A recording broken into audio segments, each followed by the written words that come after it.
It's good to see everybody this evening. We're glad that you're here.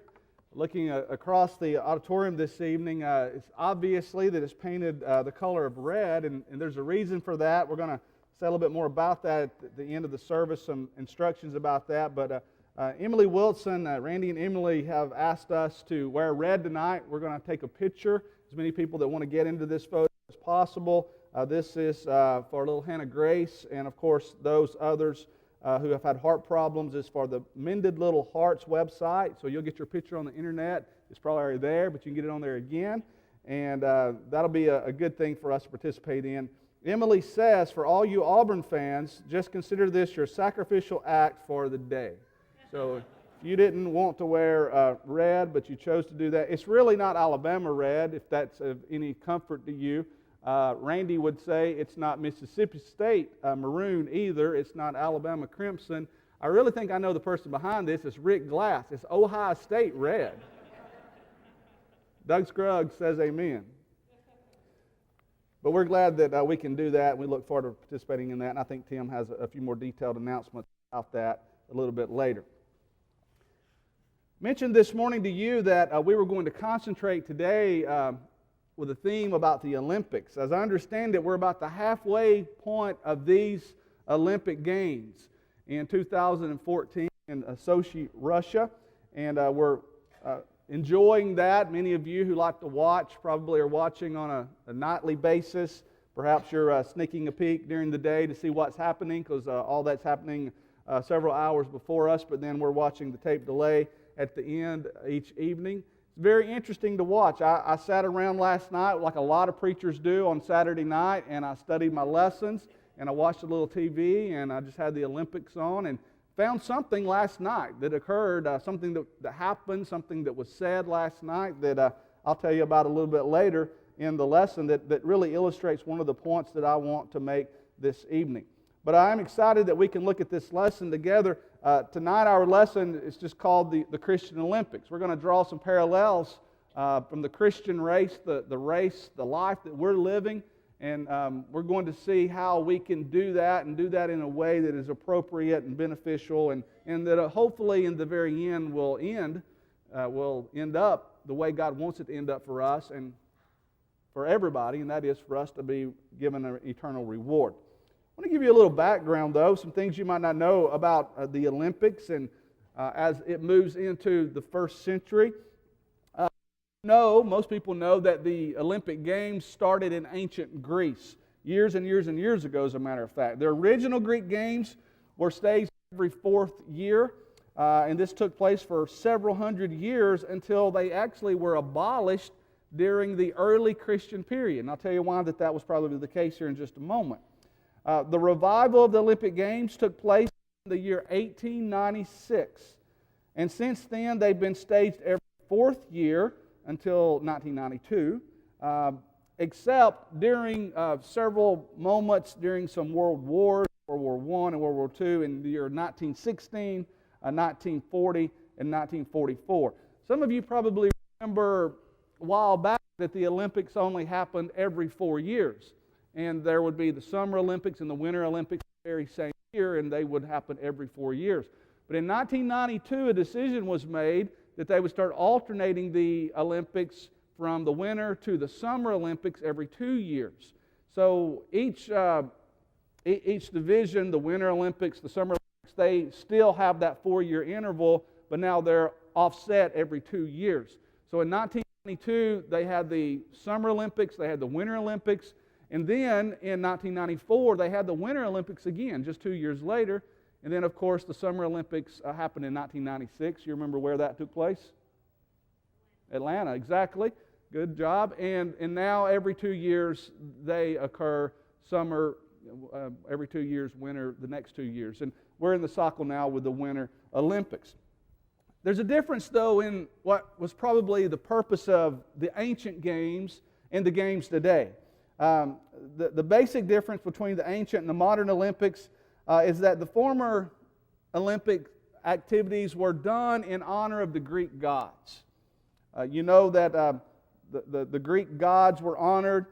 Zeus, of course, was the chief Greek god, and when they would participate in these athletic games, It was a way for them to, in a sense, worship Greek gods. In modern Olympics, it's really about athletics. It's about celebrating God's gift of athleticism. And furthermore, and this relates to how it used to be in the ancient games, no matter what was taking place in the world, even if wars or battles were taking place, there would be an agreement, a gentleman's agreement. They would stop battle and they would have the games.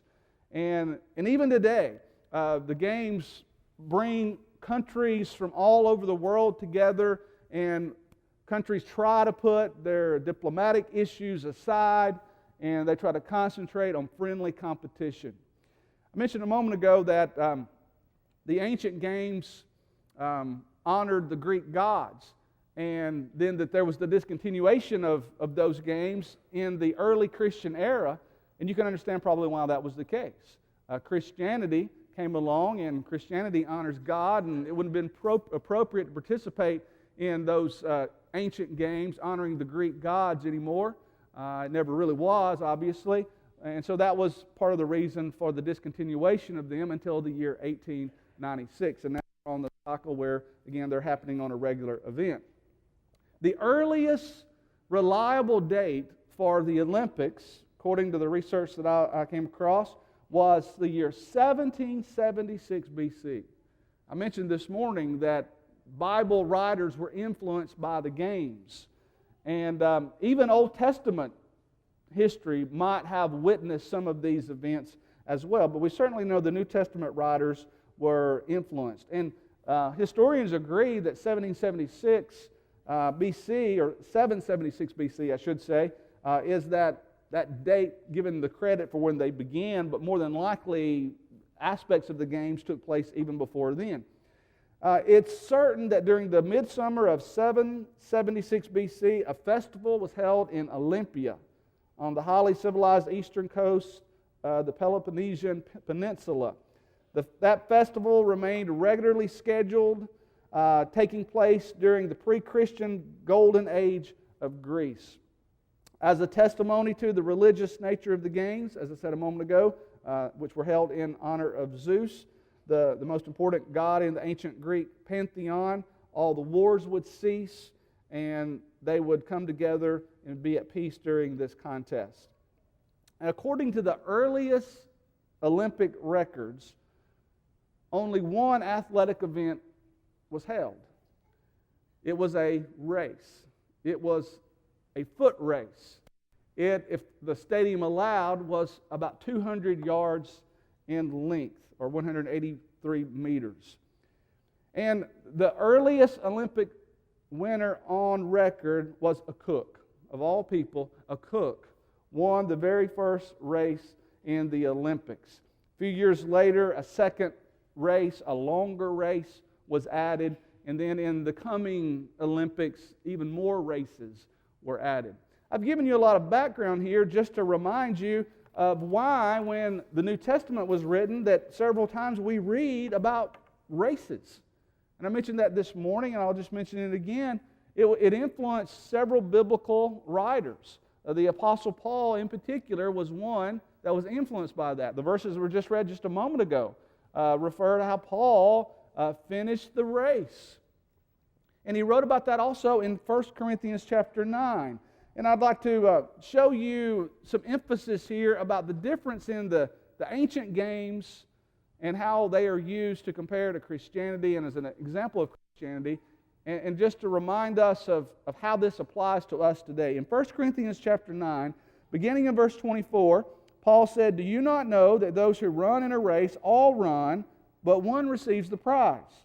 Run in such a way that you obtain it." And he says, "Everyone who competes for the prize is temperate in all things. Now they do it to obtain," and here's the big difference, they do it to obtain a perishable crown. Paul says, "But we for an imperishable crown." I told you this morning that one mistake that we sometimes make is we think that like athletics today, you can participate, but you may lose because only one person can win. Sometimes you participate and you do your very best, you do all you can do, and you still lose because there's a superior opponent.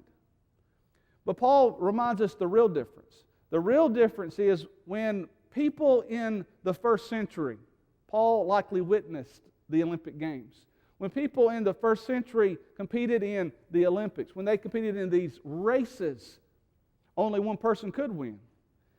But they competed, all the runners competed to receive a perishable crown. But we're here some 2,000 years later, 21st century, and yet all of us need to be participating in the Christian Olympics. All of us need to be participating in the race of Christianity. And all of us can participate. All of us can participate and be successful. All of us can participate and actually win. And what we're participating in and for, with our goal in mind, is not just an earthly reward. We're talking about an imperishable crown. It's eternal life. It's the ultimate reward that God has said that He will give to us. Now, I mentioned this morning was more about realizing you can do it. If it is to be, it is up to me. That's the attitude that we've got to have about being successful. Because as I said this morning, God's promised that if you get in the race, if you make the effort to get in the race and you finish the race, you will win. There's no way that you can lose. But this morning it was about you've got to choose to do this. You've got to choose to be a Christian. You've got to choose to stay in the race. You've got to choose to be involved. You've got to choose to overcome difficulties. You've got to choose to go to heaven. You can do it. But tonight I want us to talk about how to do it. How can we compete in this race? The race of life, more importantly, more specifically, the race of Christianity. What are some things that we need to do in order to participate in a way that will be beneficial and helpful and in the end give us the crown of life? It goes without saying, I'll say it again, you've got to decide to get into the race. You've got to enter the race. You've got to choose to be a Christian. I'm going to make the assumption, it's probably not a safe assumption because there may be somebody here that's not a Christian, but most of you are Christians. Most of you are here because you want to run the race in a more effective, faithful way. And I want to give you three very simple things this evening that all of us can do to participate in the Christian Olympics. The very first thing, as you probably already know, you've got to run according to the rules. You've got to play according to the rules. In 2 Timothy chapter 2 and verse 5, Paul says, if anyone competes as an athlete, he's using this terminology once again, if anybody competes as an athlete, he does not receive the victor's crown unless he competes according to the rules. If you play athletics, you know that there are rules. There are rule books for every sport that you can imagine. And if you're going to play, you need to know the rules. Because one thing is for sure, if you try to play and you don't know the rules, you're going to break the rules and you're going to be punished. There'll be a foul. Your team will be disqualified. You'll be disqualified. Whatever the case may be, you've got to know the rules. One writer identifies two significant ingredients in what he calls life's drama. One, there's the game of life, and number two, there's the Lord of life. And the real important question that I need to ask myself as I make application, I need to ask myself, as I play the game of life, am I playing according to the Lord of life's rules? And who am I listening to? Am I listening to the crowd noise? You know, that's part of an athletic environment. You go on the road, your team is playing someone, you go on the road, and there's a crowd there, a big crowd, and sometimes they're yelling things to try to distract you, discourage you. Who are you listening to? You're allowing other people to tell you how you're doing? If you listen to the world, they're going to tell you you're a miserable failure because they're measuring success in ways that God doesn't measure success. Or are you playing according to the rules of the Lord of life? Jesus said, "Why do you call me Lord, Lord, and do not do the things that I say?" Jesus said, "Not everyone who says unto me, Lord, Lord, shall enter the kingdom of heaven, but he who does the will of my Father who is in heaven." Matthew 7:21. So are we listening to God? Are we obeying His command? Are we following His will for our life? Are we playing according to the rules? If you've decided to get into the game, in other words, if you're a Christian, if you're running the Christian race, you cannot do it according to your own rules. Subjectivism is quite frankly, it's the biggest problem in our world today because everybody wants to do it their own way. Everybody wants to play according to their own rules. They don't want anybody else telling them what to do. Nobody else wants them to be told what to believe, what the Bible says. They have the attitude, I just want to do it my way. But if you play in the game of Christianity, you play according to the Lord's rules. Your rules do not matter. Only God's does. So if you're going to run this race, number one, play according to the rules. Number two, you've got to train and discipline the Christian mind. I've got on here train and discipline your body, but it's really about the mind when it comes to spirituality. Because your body is going to do what the mind tells it to do. But just to use the illustration of the Olympic athlete, you hear the commentary during the Olympics about these people who've been training not just days, not just months, probably not even just a few years, but their whole lifetime. Many of them, they started out when they were about this big. You know, they're being shown, some of them are being shown when they were just 3 or 4 years old, when they're learning how to skate or when they're learning how to ski. And they've learned how to do this, what they're doing now, what they're demonstrating right now during this pinnacle time in their life. They're performing under all this pressure. And the way they're performing is because they've been training for this moment all those years.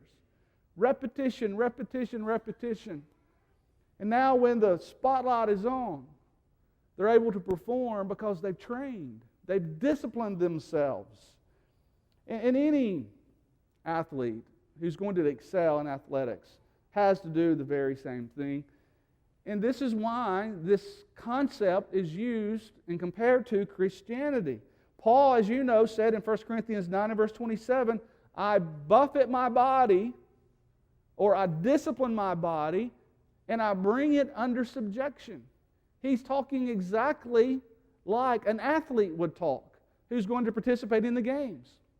I've got to discipline myself. I've got to train myself.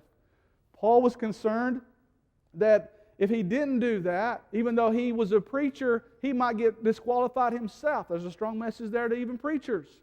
Be careful that you practice what you preach. That's what really Paul was saying. I've got to train myself. I've got to help others train, but I've got to train myself. I've got to be careful unless I disqualify myself. So you may say, well, what is it that a Christian needs to do to discipline and train for the Christian life? Well, one thing that is very obvious, all athletes must do, they've got to cut out the bad things that's going to keep their body from performing the way that they need to perform. And you take that over and you compare it to Christianity, we've got to take the bad things out of our life. I mean, this just goes without saying. I've got to take away the things that hinder me if I'm going to run the Christian race. We mentioned this morning Hebrews 12 and verse 1. Seeing that we are surrounded by so great a cloud of witnesses. These are the great characters of faith. They're in the spiritual stands, and they're watching us as we're performing our spiritual lives right now. That's what the writer's talking about. And he says, since we're surrounded by them, let us lay aside every weight and the sin which doth so easily beset us. Anything that's going to hold me back, I need to get rid of that if I'm going to run the Christian race. And also involved would be the surrender of our will to God's will. We've already touched on this about playing by the rules. But Jesus said, if anyone desires to come after me, let him deny himself, take up his cross, and follow me. Paul said, I am crucified with Christ. Nevertheless, I live. We've got to put to death our will, and we've got to put God's will at the forefront of our efforts. His thoughts become our thoughts. His ways become our ways. And in doing this, I am training and I am disciplining myself to run the Christian race. And the third thing that I'll mention that we've got to do, we've got to help each other. This maybe sounds like a departure from the inspired example that Paul uses, because here in 1 Corinthians chapter 9, he's really talking about how individuals run the race. And he says, you've got to run the race to win. And you're running a spiritual race to get a crown that's not going to perish. And he doesn't say anything about anybody else there, but as you know, inspired writers talk about the one another aspect of Christianity over and over and over again. Christianity is a one another religion. We need each other. We're in this together. We are really, in fact, a team. We are a spiritual team, a local spiritual team here at Roebuck Parkway, and we need to depend upon one another. You know, in sports, when you play in team competition, every person has to do their part for the team to be successful. We're reminded that two really are better than one in Ecclesiastes, the 4th chapter.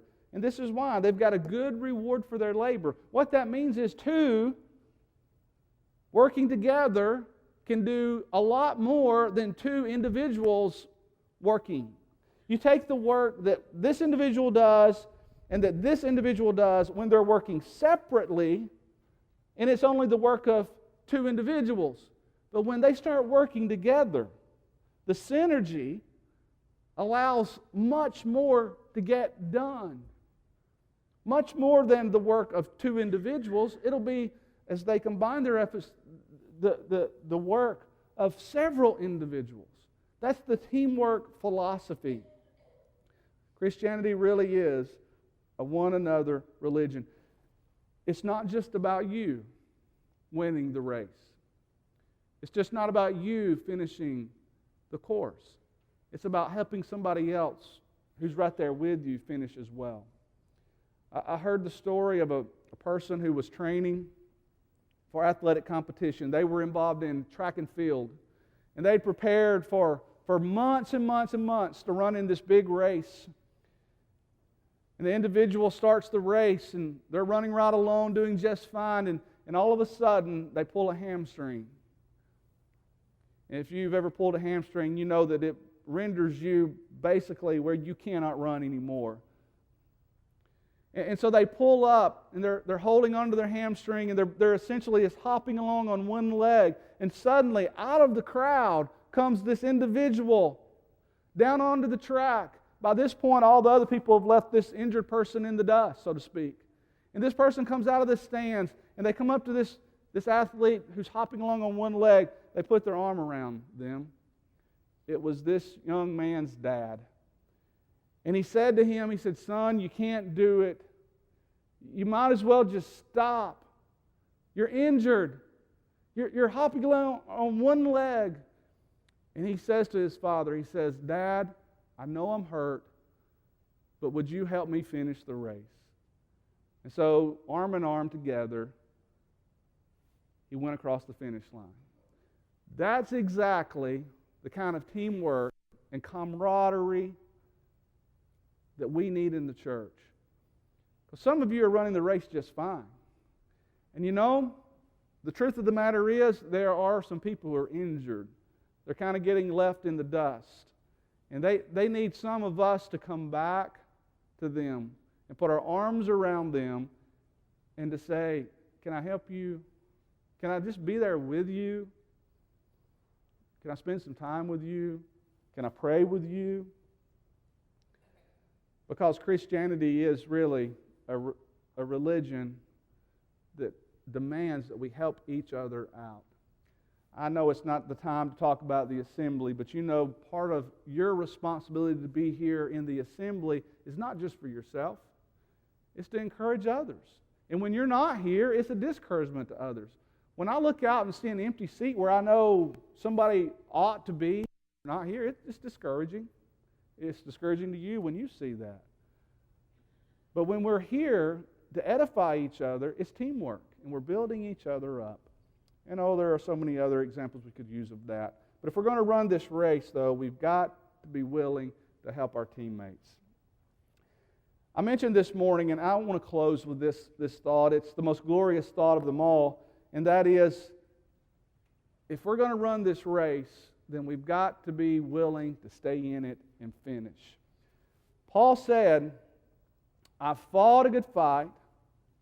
I finished the race.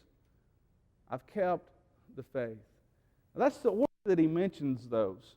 And I just want to kind of review for just a moment as we close our lesson this evening and remind you, as I said earlier tonight, as I said this morning, the first thing you've got to do to participate is get in the race. And that's exactly what Paul is saying there when he says, "I have fought the good fight." That is the same word that I mentioned this morning that means to strive. And it literally means to enter the contest. I didn't tell you this morning, it's the word from Greek that we get the word agony from. Enter the contest. And at times it might be agonizing as you participate in the Christian race. There are difficulties. But you've got to, first of all, enter the contest. You've got to get in the race. You've got to become a Christian. But it's not helpful to you or to anybody else, really, if you get into the race and you decide to quit. That's why he says, finish the race. You've got to finish the course. You can't get involved and do it for just a little while. I.e., you can't get baptized and think everything's okay and then leave the church behind and not finish the race. That's not the way Christianity is designed. You've got to stay with it. When Jesus was on the cross, his last words were, "It is finished." That's exactly what Paul's talking about. You compete to the point where it is finished. Your life is over. You can't compete any longer. You finish the race. And as I told you, the good news is when you do it and you do it faithfully, you're promised a reward. But notice the third thing. The third thing Paul says, "I have kept the faith." I've got the word faith underlined there, but really the more important word probably is kept. You've got to keep the faith. You know what that means? This is what it means. It's really what we've been talking about tonight. How to run the race. You've got to stay on course. You've got to get in the race and you've got to run it the right way. You've got to compete according to the rules. You've got to buffet your body. You've got to train and discipline. You've got to help those around you. You finish by keeping the faith. You finish the race only truly if you have kept the faith. I told you I was watching the Olympics last night, and here's what dawned on me. I'm sitting there last night, and the women are doing the women's Super G.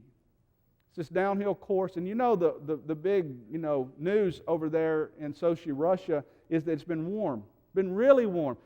It was colder this past week in Alabama than it was where they were having the Olympics up there in the mountains in Russia. Actually, they're not really in the mountains of Russia. They're down on the seacoast near some mountains, and so some of the events are taking place down there in the real temperate climate for Russia, really, and the ski competition and all it's up in the mountains about 30 miles away. But even up there, it's above freezing. And when they were running this last night, it was 36 degrees at the top of the mountain. So it's above freezing at the top of the mountain. It's 50 degrees at the bottom of the mountain where they finish the course. And so this is what's happening. You know this if you've been skiing in Gatlinburg, Tennessee. It gets above freezing almost every day. there, but at night, guess what it does? It gets below freezing. And what does water do when it gets below freezing? It turns to ice. So what they were really doing in this race, they were at the top of the mountain, they were skiing on ice, essentially, and at the bottom of the mountain, it was slushy snow. So it was a real difficult course. And as I sat there and watched and I studied, and in a little while, they showed the first 8 competitors in this women's Super G downhill ski. The first 8 competitors tried to finish the race, and only one out of the first 8 that started actually went through the finish line. And this is why. They couldn't stay on course. They essentially couldn't keep the faith. There are these gates. They've got to go through them. They've got to navigate the course. And if they got off course, they were disqualified. They couldn't finish the race. And so that's why Paul says really the most important part here is not deciding to get in it. It's not necessarily finishing, although that's where you want to end up. But the way you finish, the most important aspect of this, is to play by the rules, to buffet your body, to remember your teammates, to stay the course, keep the faith. And that's such a deep topic. It applies to so many other things. But that's why we're here, because we want to stay the course. That's what it means to keep the faith. Stay the course. Keep doing what God wants you to do. Live for Him. Don't get distracted. Be a Christian. Be a faithful Christian. And the battle's won. The contest is already decided. You are going to be the winner, and not just you alone, but all those others who love His appearing. We all get rewarded in the very end, as Paul would say in 2 Timothy 4, in verse 7 and verse 8. Are you a Christian? If not, we want to invite you to become one tonight. And if you are a Christian, yet you're not running the race, you're not keeping the faith, perhaps you've gotten off course, get back on course tonight. God allows second starts. He gives you this opportunity to start all over again. And we want to assist you if you need to do that tonight. If you need to come, do it right now as we stand.